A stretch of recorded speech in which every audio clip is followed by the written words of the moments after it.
सुनने वाले सभी सामाईन को हमारी तरफ से प्यार, मोहब्बत और खुलूस भरा सलाम। दोस्तों, आज हम एक उभरते हुए फनकार के साथ आपकी मुलाकात कराने जा रहे हैं और ये उभरता हुआ फनकार किसी तारुफ का मोहताज नहीं है, क्योंकि हाल ही में इनका गाया हुआ एक बहुत ही खूबसूरत कश्मीरी गजल आपने भी सुनी होगी और यकीनन आपके दिल को छुई होगी। तो आज मैं आपको ज्यादा इंतजार नहीं करवाता हूँ। मुंतजिर निसार साहब आज हमारे स्टूडियोज में तशरीफ लाए हैं। उनसे हम बात करते हैं और उनसे उनके सफर से मुतल्लिक जानकारी हासिल करते हैं। तो मुंतजिर निसार साहब, सबसे पहले मैं आपका खैर मकदम करता हूँ और अपनी और अपने सुनने वालों की तरफ से आपको प्यार और मोहब्बत भरा सलाम पेश करता हूँ। वालेकुम सलाम वरहमतुल्लाहि वबरकातुहू और अस्सलाम वालेकुम। सभी लिसनर्स को मेरी तरफ से प्यार और खुलूस भरा सलाम पहुंचे। वालेकुम अस्सलाम। तो मुंतजिर निसार साहब, सबसे पहले तो हम ये जानना चाहेंगे कि आप जिला बांडीपुरा से ताल्लुक रखते हैं, ये तो सभी जानते हैं, लेकिन बांडीपुरा में आप किस इलाके से ताल्लुक रखते हैं? हाँ, मैं बांडीपुरा में एक गांव है जिसका नाम गोंडपुरा है, जिसको उर्फ आम में पूर कहते हैं, और जहाँ सुल्तान आरिफीन शेख हमजा मखदूमी रहमतुल्लाह की जियारत है, तो वही से मैं ताल्लुक रखता हूँ। अच्छा। तो आपकी जो पढ़ाई है, क्या वो अभी मुकम्मल हो चुकी है या अभी आप पढ़ाई कर रहे हैं? बिल्कुल, जैसा कि आपको पता है कि पढ़ाई कभी मुकम्मल नहीं होती है, लेकिन फिर भी अभी मैंने ग्रेजुएशन कंप्लीट की है और मैं महकमे तालीम में बहसती क्लास 4th अपने फराइज अंजाम दे रहा हूँ और साथ साथ पढ़ाई भी कर रहा हूँ, पीजी कर रहा हूँ मैं। ये तो बहुत अच्छी बात है। यकीनन आपने ये बात बिल्कुल दुरुस्त फरमाई कि पढ़ाई कभी मुकम्मल नहीं होती है। तो ये बताइए कि आपकी इब्तिदाई जो तालीम आपने हासिल की है, क्या आपने खुद अपने गांव में ही की या फिर आप कहीं और जगह पे तालीम हासिल कर रहे थे? नहीं, जो प्री स्कूलिंग मेरी हुई है वो अपने गांव से ही शुरू मैंने की है। तो हमारा जो मिडिल स्कूल गुंडपुरा है, वहीं से मैंने 8वीं तक पढ़ा। उसके बाद हाई स्कूल नादिया से मैंने 9th 10th, और फिर वो हायर सेकेंडरी अपग्रेड हो गई, मतलब बन गई हायर सेकेंडरी। तो फिर 11th 12th भी मैंने वहीं से कंप्लीट किया, और उसके बाद जो हमारा HKM डिग्री कॉलेज बांडीपुरा है, वहां से मैंने ग्रेजुएशन कंप्लीट की। चलिए, बहुत अच्छी बात है। आजकल मैं ये जो इग्नू है, इग्नू डिस्टेंस के थ्रू में पीजी कर रहा हूँ। अच्छा।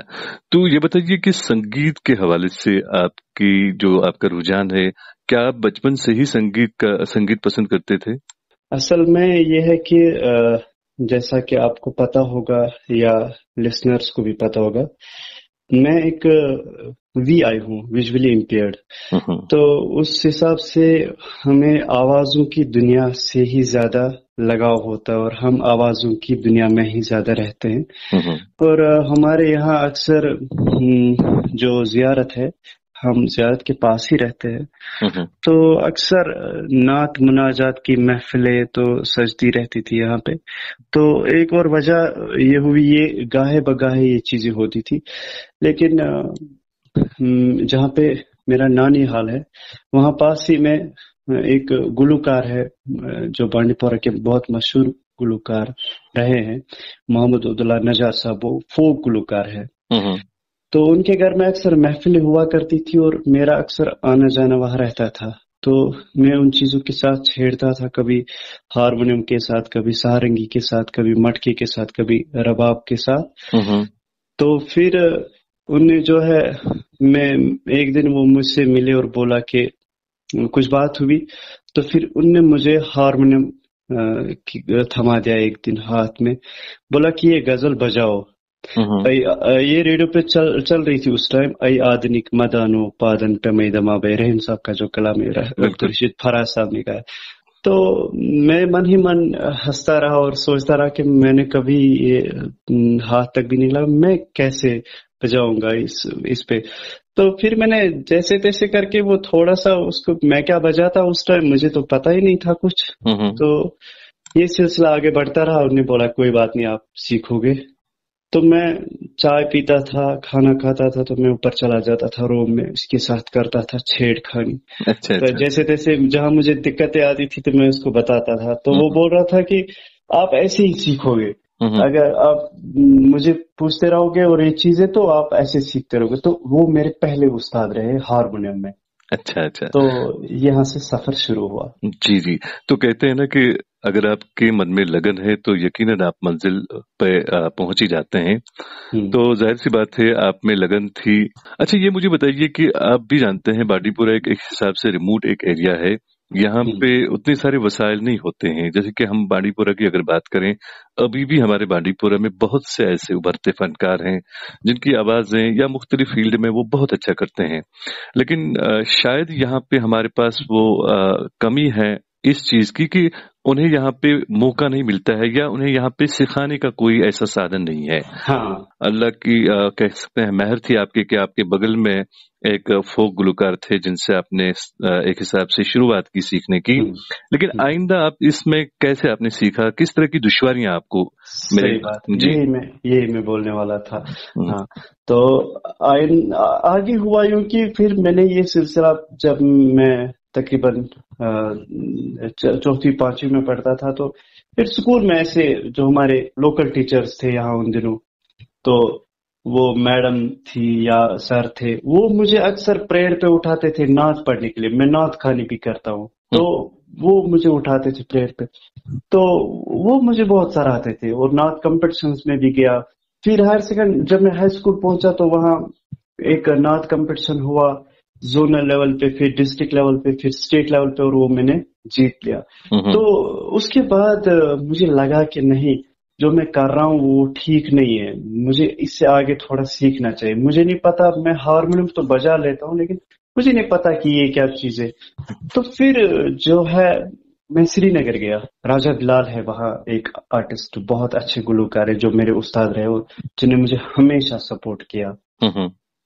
तो उनके पास में जब गया तो उन्होंने जब मुझे हारमोनियम बजाते देखा, बोला कि बेटा आप हारमोनियम तो अच्छा बजाते हो, लेकिन ये क्या बजाते हो आपको पता है? मैंने बोला नहीं सर। तो फिर उन्हें मुझे थोड़ा सा मतलब टिट पिट्स बताई म्यूजिक। ऐसे मैंने डीपली नहीं सीखा, लेकिन 2-3 महीने में उनके पास संडे संडे को जाया करता था। फिर ऐसे में यहाँ बांडीपुरा में प्रोग्राम्स हुए स्टेडियम में, कल्चरल अकादमी के, और उन दिनों Ali sports academy, mister Faisal Ali sir, उन्हें मुझे बहुत ज्यादा सपोर्ट किया। और उनकी आज का जो ये सॉन्ग है, जो इसका वीडियो जो है वही कर रहे हैं, तो उन्होंने ये वीडियो किया है उसका। मुझे बहुत ज्यादा सपोर्ट उनसे भी मिला। तो अच्छा। और फौज ने सपोर्ट किया। फौज ने मुझे मतलब वहां पे बोला कि आप कोई आर्टिस्ट ढूंढ लो, उसके पास जाओ। तो फिर यहाँ पे कुछ टैलेंट हंट्स भी हुए, उनमें जो है मुझे एक में कीबोर्ड मिला गिफ्ट के तौर पे। और रिसेंटली मुझे हारमोनियम भी मिला। एकेडमी में हम अली स्पोर्ट्स एकेडमी में म्यूजिक का एक शोबा खोला है, जो मतलब थोड़ा सा मुझे आता है। मैं सोचता हूँ कि जो दुश्वारियां मुझे उठानी पड़ी वो वो बाकी लोगों को ना भी। बाकी लोगों को ना उठानी पड़े। जितना मुझे आता है कम ही सही, थोड़ा सा ही सही, मैं वो दूसरों तक पहुंचाना चाहता हूँ। तो क्या हम ये कह सकते हैं कि बांडीपुरा में अभी तक की अगर हम बात करें, बहुत सारा ऐसा टैलेंट है जो एक हिसाब से जाया हो चुका है? बहुत बहुत ज्यादा टैलेंट है बांडीपुरा में, लेकिन मसला ये है कि जो मेरा शोबा था, जो मेरा फील्ड था, मतलब गजल का, मैं लाइट म्यूजिक के साथ ज्यादा, जैसा कि आपको पता चल चुका होगा जी गजल बिल्कुल की। बिल्कुल। यहाँ फोक तो चलता है, लेकिन जो लाइट म्यूजिक के साथ मुझे हारमोनियम के साथ तबले की जरूरत थी कम से कम, और या संतूर प्लेयर की जरूरत थी, सेतार की जरूरत थी, सारंगी, एक अच्छे सारंगी प्लेयर, वो मुझे यहाँ नहीं मिले। तबला प्लेयर मैं इससे ज्यादा आगे बढ़ चुका होता। तो अल्लाह का करम है फिर भी, लेकिन मुझे जाना पड़ता था श्रीनगर में। मैंने 2015 में, जब मैं गर्ल्स हायर सेकेंडरी बांडीपोरा की कुछ लड़कियां थी, शीरीन साज आवाज में, वो डीपीएस ने ऑर्गेनाइज किया था, बहुत बड़ा कश्मीर का टैलेंट हंट शो था। तो उसमें जब मैं गया तो पहली बार मैंने वहां पे एक गजल गाई। उन्होंने मुझे रिजल्ट के दौरान मौका दिया, हालांकि किसी को नहीं दिया, मैं एज ए म्यूजिक टीचर उनके साथ था। तो मैंने पहली बार वो तबला वहां पे देखा है। अच्छा, पहली बार मैंने गाया वहां पे। तो ये रिसोर्सेज की कमी है, यकीनन यहाँ टैलेंट है बहुत ज्यादा। तो निसार साहब, बातें तो आपसे जारी रहेंगी ही, लेकिन हम ये चाहेंगे कि आप अपना कोई पसंदीदा, जो आपकी खुद की गाई हुई कोई गजल है या कोई भी आपका नाते नबी सल्लल्लाहु अलैहि वसल्लम है, वो पेश करें प्लीज।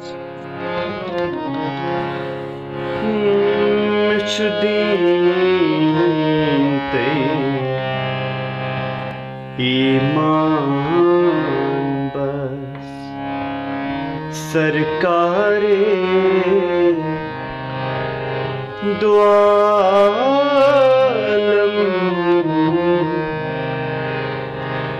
मिछुदीन ते ईमान बस सरकारे दो आलम दोन आलमन शान बस सरकारे दो आलम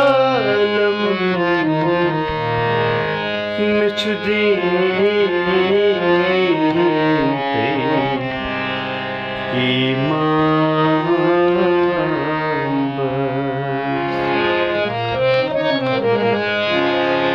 सोई विश्व यली चश्मो गथा छुमखून ह्यो जरी सोई विश्व यली चश्मो गथा छुमखून ह्यो जरी तथ मज कराचो स्रान बस सरकारे दो आलम दोन आलमन शान बस सरकारे दो आलम मिछुदीन ते ईमान बस। सल्लल्लाहु अलैहि वसल्लम। आपने बहुत ही खूबसूरत नाते नबी सल्लल्लाहु अलैहि वसल्लम पेश करा, आपका बहुत बहुत शुक्रिया। तो आप हमें ये बताइए कि अभी आप महकमे तालीम में बहसते, आप कह रहे हैं कि क्लास 4th आप काम कर रहे हैं। मेरी आपसे शुभकामनाएं हैं कि आप इससे बहुत ही ऊंचा ओहदा आपको मिले। तो अभी आपने ये भी कहा हमारे सुनने वालों को कि आप विजुअली तौर से आपकी जो वो थोड़ी बहुत प्रॉब्लम है, तो क्या उस वजह से आपको कोई कठिनाई मिली? देखिए, जो एक नॉर्मल शख्स होता है और जो एक विजुअली इम्पेयर्ड शख्स होता है, आजकल की जो हम बात करें आजकल के दौर की, तो अगर हम टेक्नोलॉजी के पॉइंट ऑफ व्यू से देखेंगे जी, या जो साइंटिफिक एज आज है उस हिसाब से देखेंगे तो कोई फर्क नहीं है। हम डिफरेंटली एबल्ड है, ना कि डिसेबल है। एग्जैक्टली हम थोड़ा सा काम तो हम करते हैं वही जो साइटेड लोग करते हैं। देखिए, मैं आपको एक इंटरेस्टिंग बात बताऊंगा। अभी जब आपसे बात हुई तो मैंने खुद आपका नंबर डायल किया। मेरे पास भी स्मार्टफोन वही है जो आपके पास है, और मेरे पास भी वही पीसी है जो लोग चलाते हैं पीसी। लेकिन ये टेक्नोलॉजी की बदौलत से हुआ है ये सब चीजें। आज बिल्कुल भी कोई फर्क नहीं है। लेकिन अगर हम सोसाइटी के एतबार से देखेंगे तो बहुत ज्यादा, मतलब आज तो नजरिया बहुत बदल चुका है। फिर भी पुराने जमाने में ये कहते थे कि है बिचौर, मतलब सही बात है, बिल्कुल। मगर आजकल एजुकेटेड यूथ है, हाँ समहाउ, मतलब कुछ तो चीजें हैं जो अब भी मतलब वो सुपरस्टिशियस थिंग्स जो जिसको हम बोलते हैं, या कुछ गलत फहमियां है, या कुछ मतलब इन लोगों को दूसरी कुछ नजर से देखना या बाकी चीजें। लेकिन फिर भी जहां भी मैं गया मुझे बहुत अच्छा सपोर्ट मिला। चाहे वो, एक बात मैं कहना चाहूंगा, जब 2012 में मैंने ग्रेजुएशन कंप्लीट करने वाला था मैं, तो फॉर्म निकले तो डिस्ट्रिक्ट एडमिनिस्ट्रेशन ने जो है मेरा जो टैलेंट है उसको रिकॉग्नाइज किया एक तरफ से। देखिए मुश्किलात तो आती है, जो हम मतलब जब मैं पढ़ता था 5th में या 8th में, उन दिनों मोबाइल तो था लेकिन मेरे पास नहीं था, क्योंकि फाइनेंशियली उतनी कंडीशन जो स्टेबल नहीं थी। लेकिन मेरे ख्याल में ये हमारे उन सभी दोस्तों के लिए, उन सब भाई बहनों के लिए भी एक मैसेज है, या यूं कह सकते हैं उन्हें भी एक हिसाब से ये सबक है कि अगर आप खुदा ना खास्ता, आप डिसेबल तो नहीं कह सकते हम इसको कहते हैं कि ये स्पेशली एड हैं, तो उनके लिए भी एक प्रेरणा जैसी है कि वो भी खुद कुछ ना कुछ कर ही सकते हैं। ऐसा नहीं है कि वो कुछ नहीं कर सकते हैं।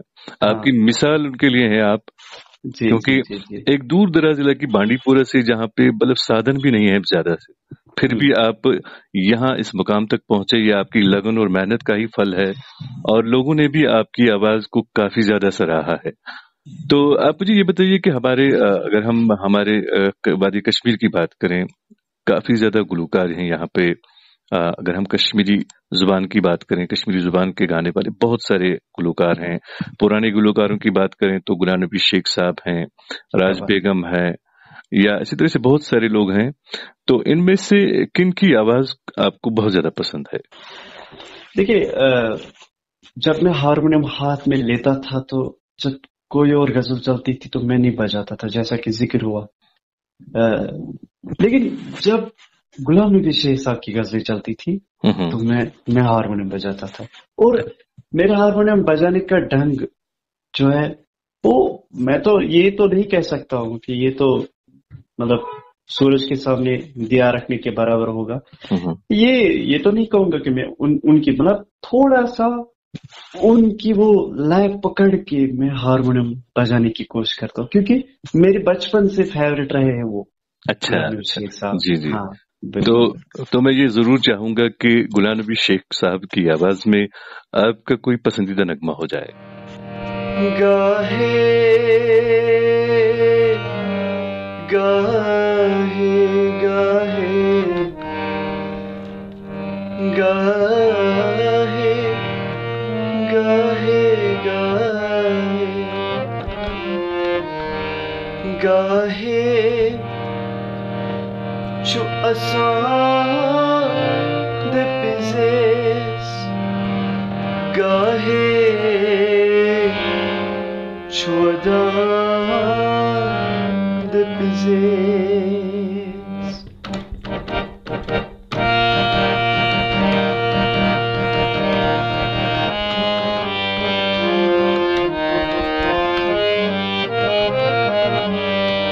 Gahe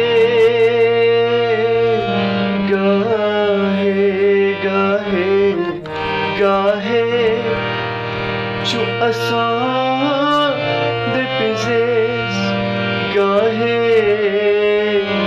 şu adan de bizes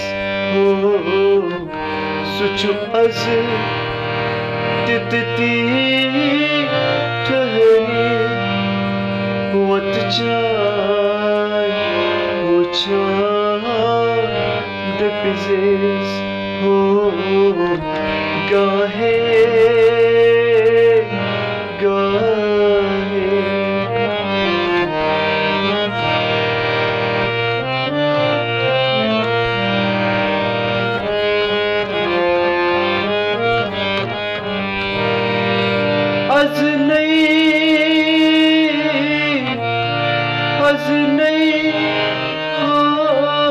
az nahi tu pagan ma hasitun inay tawai az nahi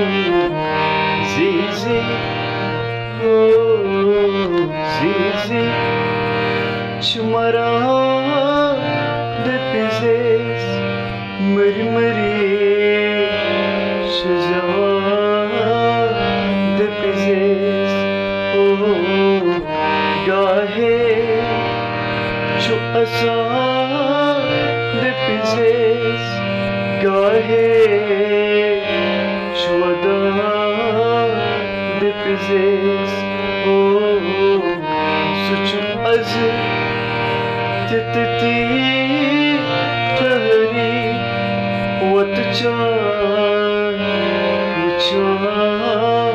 de pizes oh gahe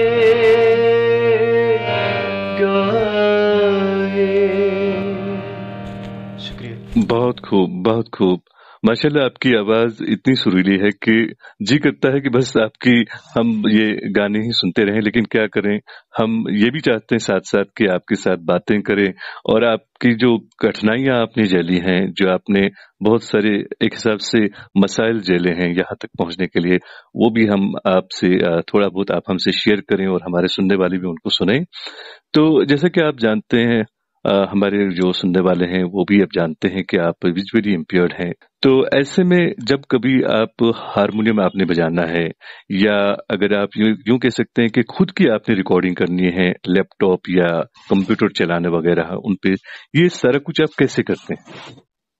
actually क्या है कि जो कंप्यूटर चलाना होता है, हारमोनियम की बात तो मैं नहीं करूंगा क्योंकि हारमोनियम तो मैक्सिमम लोग बजाते हैं और जो हमारे विजुअली इम्पेयर्ड कुछ ज्यादा ही बजाते हैं और उसमें बटन्स मतलब पता होता है इंसान को कि कैसे पे कौन सा कहाँ पे, बिल्कुल एग्जैक्टली। लेकिन अगर हम कंप्यूटर की बात करें वो तो कम्प्लीटली डिफरेंट चीज है। हाँ बिल्कुल बिल्कुल जी। एक्चुअली अगर मैं आपको ये कहूँ कि जो भी अब तक मैंने सॉन्ग रिकॉर्ड किए हैं एक्सेप्ट वन जो आजकल है, ये मैंने स्टूडियो में रिकॉर्ड किया है, फोक स्टूडियो। तो बाकी के जो जितने भी सॉन्ग्स हैं मैंने रिकॉर्ड किए हैं वो मैंने अपने घर पे खुद रिकॉर्ड और एडिट किए हैं। ओहो अच्छा, पहले आपने रिकॉर्ड किए हैं उसके बाद एडिट किए हैं? हाँ बिल्कुल बिल्कुल। तो एडिट करना तो बहुत ज्यादा मुश्किल है। हाँ एक्चुअली क्या होता है कि हमारा जो कंप्यूटर होता है, मैंने जैसे अभी बोला कि हम काम वही करते हैं जो साइटेड लोग करते हैं, जो आप लोग करते हैं, लेकिन हम डिफरेंटली करते हैं। आप जो कंप्यूटर चलाते ज्यादा लोग वो माउस का इस्तेमाल करके चलाते, और हम जो है हम ज्यादा कीबोर्ड का इस्तेमाल करके चलाते। और हमारे कंप्यूटर में एक सॉफ्टवेयर होता है, बहुत सारे सॉफ्टवेयर है, कुछ के नाम मैं लूंगा, जैसे जॉज है, जॉब एक्सेस स्पीच, और NVDA है, नॉन विजुअल डेस्कटॉप एक्सेस। तो ये चीजें होती है, ये वॉइस फीडबैक हमें प्रोवाइड करता है और उसके लिए फिर बाज़ाब्ता ट्रेनिंग होती है जो कि ऑनलाइन में करता हूँ, मतलब आजकल ट्रेनिंग जो ऑनलाइन चलती है हमारी। और फिर ये म्यूजिक ये अलग फील्ड है, ये आजकल मैं इसके बारे में भी सीख रहा हूँ, ये डॉ कैसे यूज करना होता है, डिजिटल ऑडियो वर्क स्टेशन, ये चीजें कैसे करनी होती है। तो आजकल मैं ये चीजें भी सीख रहा हूँ और रिकॉर्डिंग तो मैं कर ही लेता हूँ, जैसी भी जिस तरह की भी रिकॉर्डिंग, चाहे किसी और सिंगर की भी करनी होगी रिकॉर्डिंग, वो भी मैं करता हूँ अच्छी तरह से। अच्छा, चलिए तो बहुत अच्छी बात है।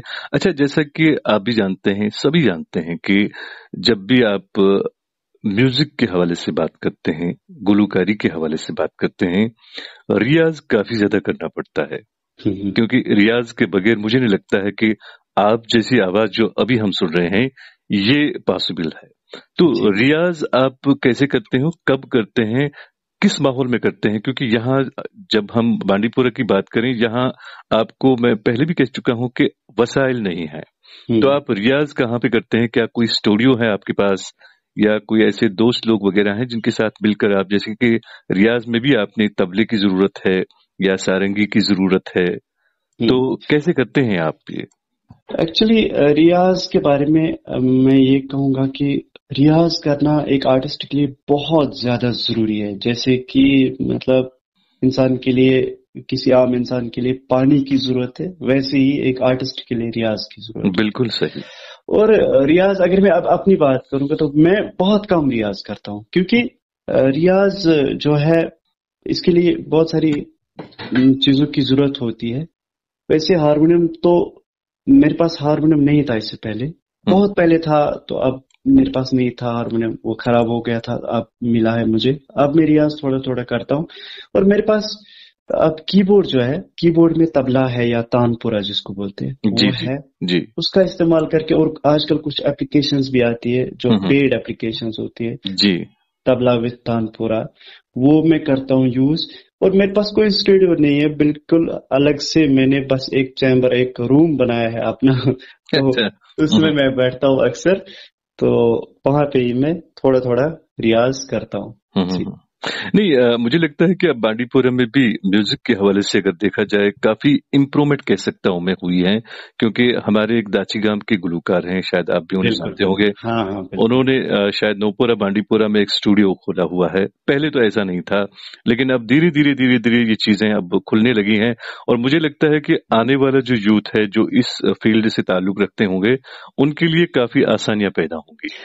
यही जो है हमारा मेन मोटिव भी यही है कि हम वो चीजें करें। देखिए, जिनका जिक्र आपने अभी किया, तो उनको भी बहुत सारी दुश्वारियां आई है म्यूजिक के बारे में, मतलब सीखने के दौरान। हम्म। तभी उनको भी लगा कि मुझे ये चीज करनी चाहिए ताकि दूसरे को ये दिक्कतें ना आए। बिल्कुल। तो वैसे ही हम भी करते हैं। तो ये चीजें सही आपने फरमाई कि जो पहले, मतलब हमें आजकल वो बहुत सारी चीजें, आजकल अगर हमें कोई मैनुअल मतलब प्लेयर ना मिले, मतलब तबला प्ले करने वाला ना मिले, तो हम कुछ ऑनलाइन, मतलब कुछ इलेक्ट्रॉनिक करके वो हम्म। चीजें पूरी कर सकते हैं, मतलब। तो ये बिल्कुल। चीजें भी है, हाँ बिल्कुल। लेकिन उसमें शायद रिदम का ख्याल रखना पड़ता होगा। बिल्कुल जी, बिल्कुल, ये हम्म। बहुत ज्यादा मुश्किल काम है। हम्म। और हम्म। बहुत बहुत इसमें बहुत चीजें हम्म। मद्देनजर रखनी पड़ती है। जी जी। अच्छा, मुझे ये बताइए, क्या फिल्मी गाने जो हैं उनकी जानिब आपका रुझान है? क्या आप फिल्मी गीत भी आप सुनते होंगे? हाँ बिल्कुल, मैं हर तरह का म्यूजिक सुनता हूँ, अच्छा, हर तो तरह आप का म्यूजिक। मुझे ये बताइए कि हमारी जो हिंदी फिल्म सिनेमा है, बहुत बड़े गुलूकार हैं, तो दुनिया भर में मशहूर हैं। अगर हम कह सकते हैं, मोहम्मद रफी है, किशोर कुमार साहब हैं, लता जी हैं, आशा जी हैं, काफी सारे हैं। तो इनमें से कौन से गुलूकार जो हैं उनकी आवाज आपको पसंद है? मुझे तो ये सभी पसंद है, लेकिन जो भी पुराने आर्टिस्ट है वो मुझे हम्म। सब पसंद है। और नए भी कुछ आर्टिस्ट है वो हम्म। मुझे बहुत ज्यादा पसंद। हाँ हाँ, अलग अलग जॉनरा होता है हर एक सिंगर का। बिल्कुल, एग्जैक्टली। लेकिन मैं ज्यादातर गजलें मतलब सुनता हूँ और गाता भी हूँ, उर्दू गजलें या कश्मीरी गजलें। हम्म। लेकिन ये मतलब बात भी अपनी जगह कायम है कि मैं हर तरह का म्यूजिक सुनता हूँ, और हर तरह के गाने, मोहम्मद रफी साहब हो, किशोर कुमार, मन्ना डे, ये जितने भी आर्टिस्ट हैं हम्म। उनको मैं सुनता हूँ। तो अभी हमारे सुनने वालों को आप अपनी पसंद का कोई फिल्मी गीत जो आपको पसंद है वो आप सुनवा दीजिए। जरूर जरूर।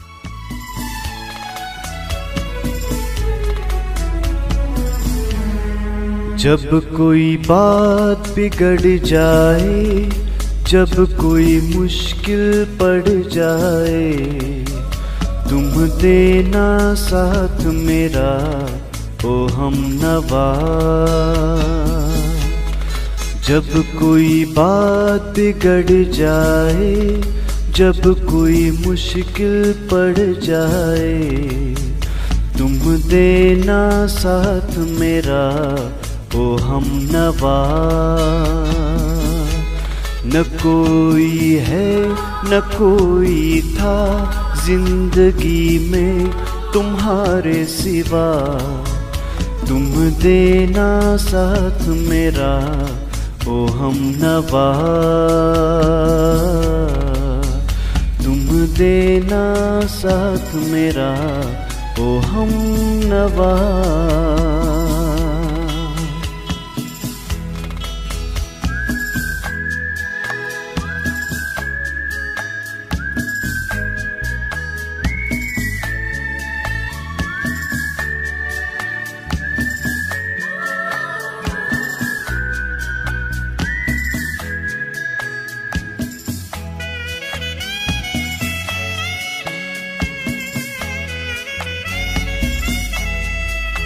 हो चांदनी जब तक रात देता है हर कोई साथ, तुम मगर अंधेरों में ना छोड़ना मेरा हाथ। हो चांदनी जब तक रात देता है हर कोई साथ, तुम अगर अंधेरों में ना छोड़ना मेरा हाथ। जब कोई बात बिगड़ जाए, जब कोई मुश्किल पड़ जाए, तुम देना साथ मेरा ओ हमनवा। न कोई है न कोई था जिंदगी में तुम्हारे सिवा, तुम देना साथ मेरा ओ हमनवा। बहुत ही खूबसूरत आवाज आपकी। और यकीन मानिए, मैं पहले भी कह चुका हूं कि आपकी आवाज तो खैर बहुत ही प्यारी और खूबसूरत है। ये दिल करता है कि बस आप गाएं और हम सुने। लेकिन मैं पहले भी कह चुका हूं कि आपसे बात करके भी बहुत अच्छा लगता है। और आप हमारी यूथ है खास तौर से, उनके लिए आप एक प्रेरणा है। वो आपको देखकर जरूर आज ये फैसला करेंगे कि हम भी कुछ न कुछ कर सकते हैं। तो निसार साहब, आप मुझे ये बताइए कि हर एक चीज के लिए आपको सहूलियात की जरूरत होती है, तब जाके आप उस फील्ड में या फिर उस मुकाम में पहुंच सकते हैं। तो अगर हम यहाँ पे सरकार की बात करें या जिला इंतजामिया की बात करें, कितना उनका आपको सहायता मिली या उन्होंने कितना सपोर्ट किया आपको? पहले हम सरकार की बात करेंगे, उसके बाद हम डिस्ट्रिक्ट एडमिनिस्ट्रेशन की बात। जी। सरकार जो है अपनी तरफ से तो करती है जो कोशिशें, लेकिन जो होनी चाहिए जो बाकी स्टेट्स में होती है कोशिशें, वो यहाँ पे नहीं है। आर्टिस्ट उसको मैसर है यहाँ तो। आर्टिस्ट मतलब अगर कोई, हम ये कहेंगे कि कोई गरीब जिसको बोलते हैं कौम है या कम्युनिटी है, वो आर्टिस्ट की है, क्योंकि उनके पास कोई सपोर्ट ही नहीं है बिल्कुल भी, ना गवर्नमेंट की तरफ से, ना ऐसे कुछ शोज होते हैं तो ना वो चीजें। तो सपोर्ट तो मतलब मिलता है लेकिन बहुत कम मिलता है। तो मैं अगर अपनी बात कहूंगा, हमने इस्तेकबाले चले कलान किया दिसंबर 2020 में, ठीक है। वो कल्चरल एकेडमी ने ऑर्गेनाइज किया। तो अब तक हमने वहां पे टाइगर हॉल में वो प्रोग्राम हुआ था, अब तक उसकी पेमेंट हमने रिसीव ही नहीं की है। अब तक उसकी पेमेंट मिली ही नहीं। मतलब आज 8वां 9वां महीना चल रहा है। तो ये हाल है आर्टिस्ट। अगर अब कोई आर्टिस्ट होगा जिसकी लाइवलीहुड यही होगी। बिल्कुल, मैं वही बात कहने जा रहा था कि चलिए, आपका तो शुक्र है अल्लाह कि आप सर्विस भी करते हैं माशाल्लाह। लेकिन जो आर्टिस्ट बिल्कुल इसी पे मुनस्सिर है, जिनकी जिंदगी या रोजी रोटी कह सकते हैं इस पर मुनस्सिर है, वो आप कह रहे हैं कि 2020 में आपने एक प्रोग्राम किया और उसकी पेमेंट आज तक नहीं मिली। ये तो मेरे ख्याल में बहुत ही नाइंसाफी है, काफी ज्यादा नाइंसाफी है। अच्छा, अगर हम अपने अवाम की बात करें, लोगों की बात करें, लोगों का क्या रुझान रहा? क्या लोग आपकी आवाज को या आपकी संगीत के जो आपके सफर है इसको सराहते हैं? अल्हम्दुलिल्लाह, लोगों का सपोर्ट जो है हमेशा रहा है मेरे साथ। जहां भी मैं गया लोगों ने सराहा, लोगों ने मुझे सुना, लोगों ने तारीफें की। मैं आज भी गया था किसी जगह पे, तो वहां भी बहुत सारे लोग थे। उनने कहा था कल ही क्या आप आइएगा हमारे साथ बात कीजिए। तो मैंने उनके साथ भी बात की, उनने भी बहुत तारीफ की। और मैं सबसे ज्यादा शुक्रिया अदा करना चाहूंगा जो यूट्यूब पे, फेसबुक पे मुझे लोग सुन रहे हैं, जिनने मुझे कमेंट्स किए हैं, जिनने मुझे लाइक्स किए, जिनने प्यार अपना बांटा है। मैं उनका तहे दिल से शुक्रिया अदा करता हूँ। अब मैं उनसे ये रिक्वेस्ट करता हूँ कि आप शेयर करते रहिए, आप लोगों दूसरों तक ये चीजें पहुंचाते रहिए। तो अच्छी चीजें जो है, ये जरूरी नहीं है कि बस मेरा ही गाना आप शेयर करें, जो भी अच्छा हो, जिसमें फाहिशत ना हो। एक चीज मैं आपको यहाँ पे बता दूं कि ये हम ट्रेंड चल रही है कि आजकल कुछ गाने ऐसे बन रहे जिनमें फाहिशत होती है, जिनमें बहुत रूड, ये nude and porn language use की जाती है। ये बहुत गलत बात है, अच्छी बात नहीं है। नहीं, सबसे बड़ी बात तो ये भी है निसार साहब कि जब भी आप कश्मीरी गाना यहाँ पे गाते हैं और जब वो गाना पूरी दुनिया में चलता है तो आप एक हिसाब से अपने कश्मीर को रिप्रेजेंट करते हैं। रिप्रेजेंट करते हैं। तो जाहिर सी बात है, अगर आप अपने कश्मीर को रिप्रेजेंट करते हैं तो आपने कुछ इस अंदाज में रिप्रेजेंट करना है कि बाहर हमारी इज्जत रहे। सही बात, ये सीधी सी बात है। तो अच्छा, मुझे ये बताइए कि आज जैसे आप देखते हैं कि अगर हम पढ़ाई के हवाले से बात करें तो अक्सर हमारे बच्चे जो हैं या तो मेडिकल या नॉन मेडिकल, मुझे लगता है ये दो फील्ड हैं जो सबको मालूम है, लेकिन म्यूजिक भी एक सब्जेक्ट है। बिल्कुल, बाहर बिल्कुल म्यूजिक में मास्टर्स की जाती हैं और ग्रेजुएशन भी म्यूजिक में की जाती है, और उसके बाद म्यूजिक टीचर या म्यूजिक मास्टर जो है वो अपॉइंट होते हैं। यहाँ हमारे, अगर हम कश्मीर की बात करें तो पूरे कश्मीर में शायद 1-2 कॉलेज होंगे जहाँ पे म्यूजिक है। हमारे बांडीपुरा जिले की बात अगर करें तो यहाँ पे हमारे कॉलेज में अभी तक शायद म्यूजिक जो है सब्जेक्ट वो अभी लॉन्च नहीं हुआ है, अभी वहां पे इंट्रोड्यूस नहीं हुआ है। तो क्या आप, जितने भी सारे हमारे यहाँ पे गुलकार हैं बांडीपुरा के, क्या आप इस हवाले से कोई पहल कर सकते हैं सरकार को कि आप हमारे कॉलेज में बांडीपुरा में एक म्यूजिक का जो सब्जेक्ट है वो खोल दें, ताकि जो बच्चे हैं इस फील्ड से जो वाबस्ता हैं या जो इस फील्ड में जाना चाहते हैं वो एक सब्जेक्ट के तौर पर इसको लें। सही बात है। मैं यहाँ पे ये बात बता दूं कि हम कश्मीरियों को क्या है कि अक्सर हमें देखा गया है ये कि हम किसी चीज के पीछे पड़ गए तो एक चीज के पीछे हम भागते, फिर एक ही चीज के पीछे हम सब लोग भागते। तो ये एक दिक्कत है, ये एक प्रॉब्लम है। फॉर एग्जाम्पल, कोई ये कहता है कि डॉक्टर कोई बनेगा, कोई ये कहता है कि कोई इंजीनियर। बस हम दोनों के जहन, हम लोगों के जहन में ये दो ही चीजें आती हैं पहले। तो अगर देखिए, हर कोई ये चीज ये कहता है कि हर कोई आजकल के जमाने में जहाँ मटेरियलिस्टिक सोसाइटी मतलब आज डेवलप हो रही है, हर किसी के मटेरियलिस्टिक सेंस ही डेवलप होता है। बिल्कुल। और जरूरत भी it is a need of the hour livelihood. तो अगर वो देख लेंगे, सबसे पहले तो म्यूजिक अवेलेबल है ही नहीं।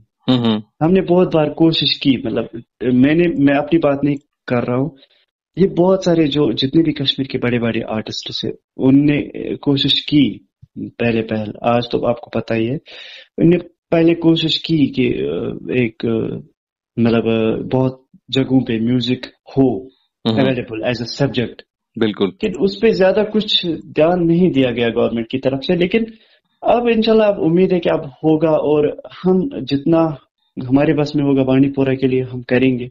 हम अगर किसी के जो मतलब हायर अथॉरिटीज है उनके पास भी जाना पड़ेगा तो हमारा सपोर्ट, तो मैं तो अपनी बात कहूंगा, मेरा सपोर्ट भी हमेशा पेश रहेगा उन लोगों के लिए।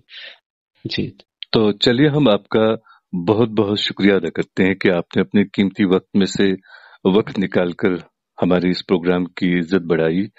तो अब हम प्रोग्राम के आखिर में आपका गाया हुआ, जो अभी मैं कह सकता हूं कि वायरल है काफी ज्यादा और बहुत ही खूबसूरत अंदाज में आपने उससे गाया है, वो गीत अपने सुनने वालों को सुनवाते हैं।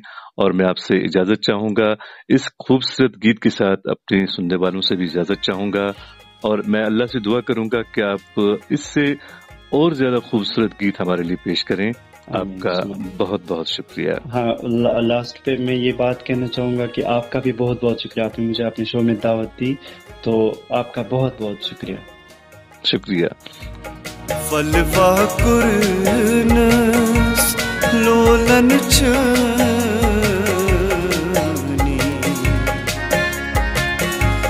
चुमन बलनी चुमन बलनी दो सरी रात्रोवथस चुकन यवनी चुमन बलनी दो चुमन बलनी वलवा कुरनस लोलन चानी।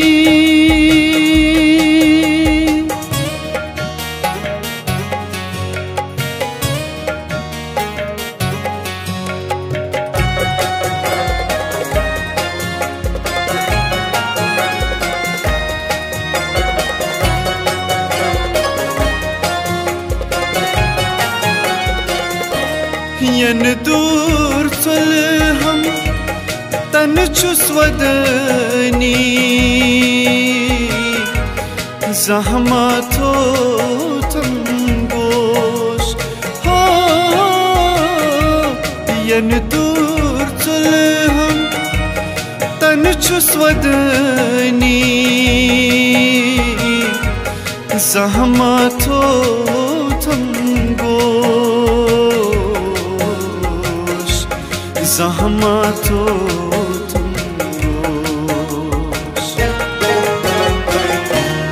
पत बोलार है चुस्मंद छनी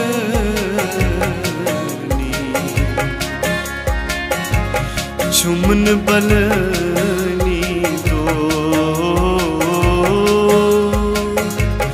चुमन बलनी दो सरी रात्रोव थस चुकनाई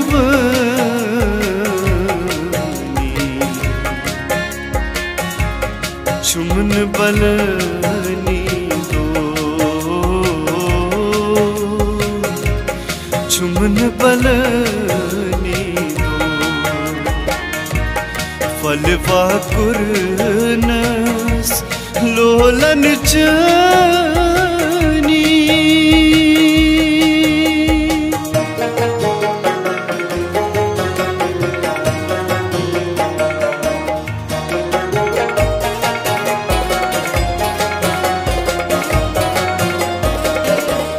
जख्मी दिल म्यों चुइन बासनी बुत प्रुंथावन प्यों जख्मी दिल म्यों चुइन बासनी बुत प्रुंथावन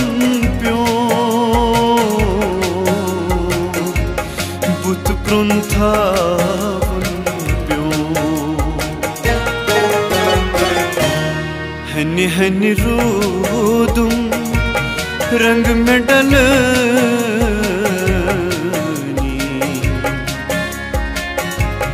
चुमन बलनी दो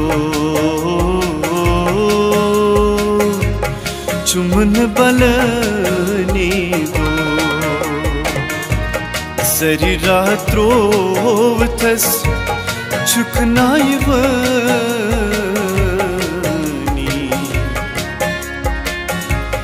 चुमन बलनी दो चुमन बलनी दो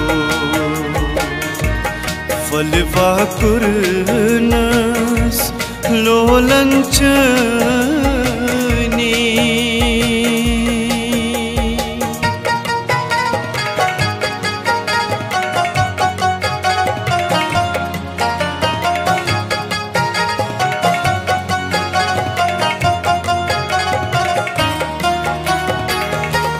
सास बदियर माँ चिम्मे वजनी नेरम कुस क्या पता हो सास बदियर माँ चिम्मे वजनी नेरम कुस क्या पता नेरम कुस क्या पता वादम ती चुमजलनी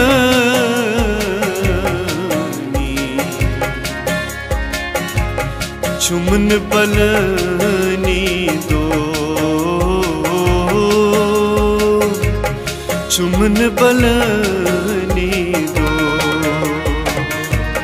सरी रात्रो थस चुकन यवनी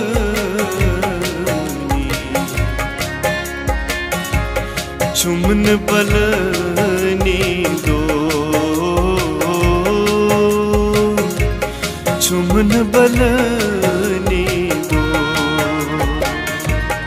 फलवा कुर्नस लोलन चनी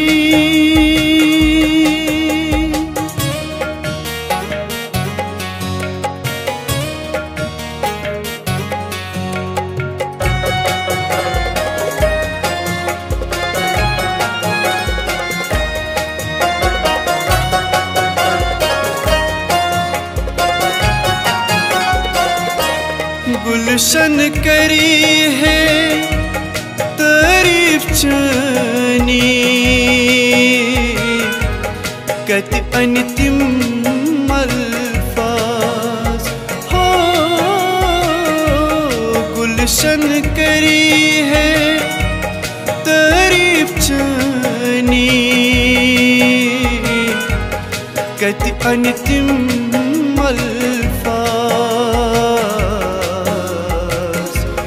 कति अंतिम अल्फाज नाव चोन हन विज़ि ज़ेवछस कलनी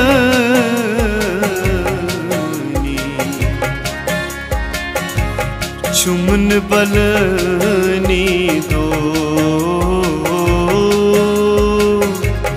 चुमन बलनी दो फलवा कुर्नस लोलन चनी चुमन बलनी दो चुमन बलनी दो सरी रात्रो थस चुकनाई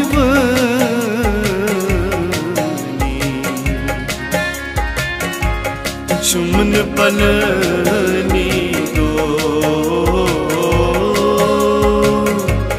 चुमन बलनी दो